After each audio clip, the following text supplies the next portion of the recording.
Hey guys, welcome back to my YouTube channel. So today I'm going to be talking about this little thing called the Playaibox. I purchased this thing the other day.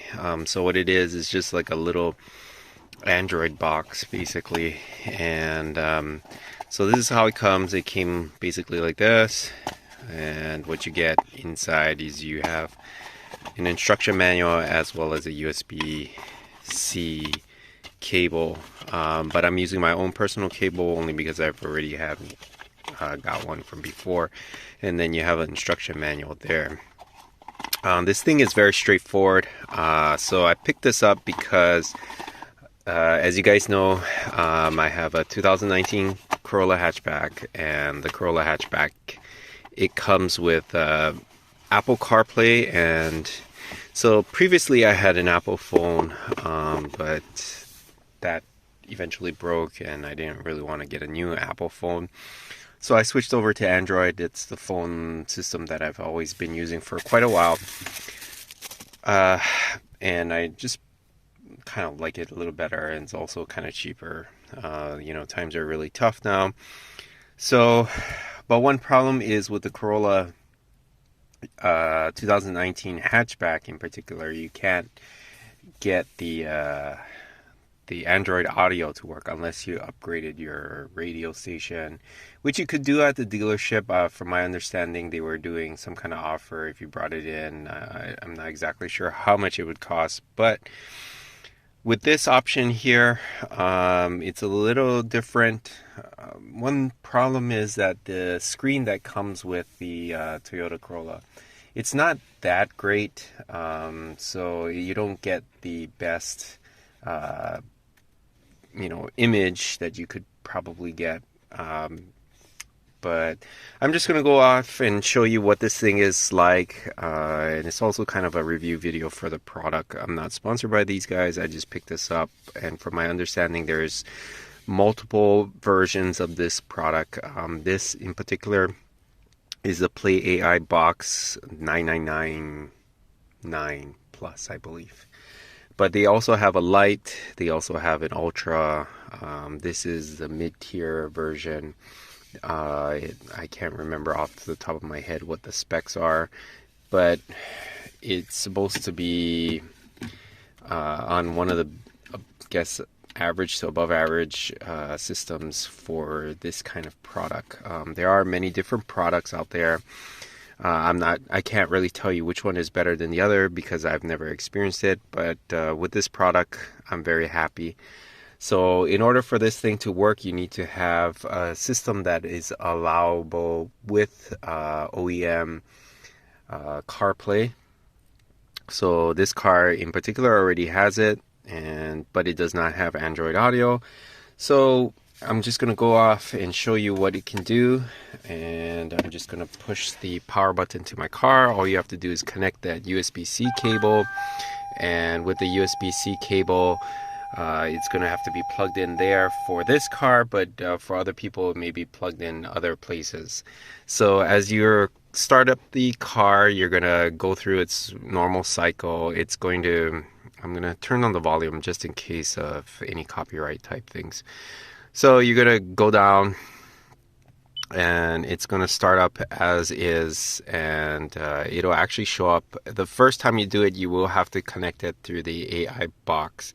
And as you know, if it works, there it goes. It goes to Android Audio 12, Android 12. It can be upgraded to 13. I haven't really gone through the whole thing there. It has some contacts that you could have there. For immediate calling. This is their interface, and so when you do that, you can see the stock apps that it comes with the program itself. So technically you don't even need it to connect to Android Audio. You could just particularly just use this whole setup and it'll work. You have a browser, you have YouTube, you have all these other things, Netflix and maps, phones, and it has its own GPS. So technically you don't even need to use Android Audio. But it does work. And in order to get your Android Audio wireless or Apple CarPlay wireless, you just hit the Z link here. And once I do that, it'll go to the screen here. I'm not sure what it's going to do to the video, though. Hopefully it doesn't disconnect because I am using my phone to connect. But so as you can see, it got disconnected. Sorry about that. But this is what it would look like if it connects to Android Audio. So as you can see, it fully works. It's not really laggy or whatever. I wouldn't say that. It's basically the screen response. So these are the programs that will work with Android Audio. And like I said, if you were to use the standard system, you have the other apps there. So everything works pretty good. I can't really show you the YouTube function. Let me see if I can get that connected, and I'm gonna have to pause it here and see if I can get the TV box, or I shouldn't say TV box, the Playaibox to connect to my Wi-Fi at home, and see if I can get some samples of YouTube videos for you guys and show that it works. So I'm gonna pause here and continue on. Alright, so I opened the browser, and hopefully this doesn't give me any copyright or anything like that. So I went to US TV Go. The connection is not really good because the distance is quite far. But as you can see, the browser can pick up the web page. This is US TV Go. If you guys watch TV, then I'm not recommending that you guys do this, but anyways, it's there. So obviously this works. It went on to the next page. I could use a hotspot, but I'm not using that right now. And everything is basically like a Chromebook or whatever. You can get it all to work as is. So everything works as is. And it's a little bit clunky or a little bit different than getting your normal programs to work as how it would be on a phone or whatever. It has the dot as though it is like a Apple system. So basically everything here uses the Apple system type thing. You can do a split screen. You can also do maps while you're browsing on the internet. I'm not sure why the web page is not working, but everything else is pretty much there. And like I said, if you don't have either device, if you don't have a smartphone, this can actually be the device that you could use on your car. And so I guess the web page is not working today. And like I said, you got Spotify, you got all these apps here. You can also download things from the Chrome Play, or I should say Google Play Store, to add in new programs that are not available on this setup. Other than that, you've got, like I said, Netflix, HBO Max. I don't have an account set up on this thing in particular. I probably won't be watching movies while I drive, or at least not now. And you can also upload files. I'm going to turn it off for now. You can also upload files. It has an area here where you can put in a SD card to expand the memory. So it does come with 64 gigabytes. Although the 64 gigabytes isn't really true, it came with like 40 some.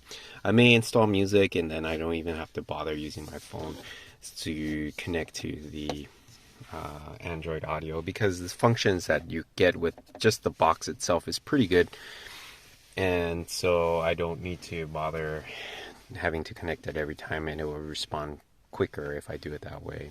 Not that 30 seconds or whatever is going to kill me. But so the disadvantage, obviously, it does take a little while to connect. The first time you do connect to the Android Audio or Apple CarPlay, you will have to go through that Z-Link, go through the whole process that it requires you to do, which is connect your phone to Bluetooth and connecting it to the device, and then it kind of flips into the whole wireless Android Audio, Apple CarPlay kind of thing. So my recommendation is if you guys want Android Audio on your Corolla or cars that are only equipped with Apple devices or Apple CarPlay, would look into something like this. It is a bit pricey. I did pay $100 and I think about $26. I got it off of AliExpress. It was on sale. They're having a promotion. I used a couple coupons. I will provide a link if you guys are interested in something like this. There are other brands. I was checking online. There are some that are cheaper. I'm not sure. I can't really tell you which one is better for you because this is the only one that I have experience with, and I don't have any experience with any other devices. So this is what came with it. It's not in focus right now. So it comes with an 8-core, 4 gigabytes of RAM, 64 gigabytes of hard drive space, and it's an Android 12. And this is what you get: Bluetooth, YouTube, and some kind of Google Play, and I guess that's some kind of voice thing there. But anyways, everything works. I'm very happy with it. I was getting tired of using this thing here, which actually broke because I had a cell phone holding device and I dropped it. That cracked. I had a magnet system thing here that became useless, especially over bumpy roads. So for me, I'm very happy. It doesn't take up much space. I'll probably mount this more properly somewhere where I can keep it hidden and it doesn't bother this storage space there, although I don't really use it all that much. But I can make it look a little nicer, and hopefully that'll be permanent there. And so that's all I have for you guys today. Like I said, if you guys are wanting Android Audio and you don't have it, it'll work on other cars, Mercedes, Mazdas, and things like that. It should be compatible as long as you have an OEM CarPlay system. It has to be OEM Apple CarPlay. So if you're putting it on cars that can connect to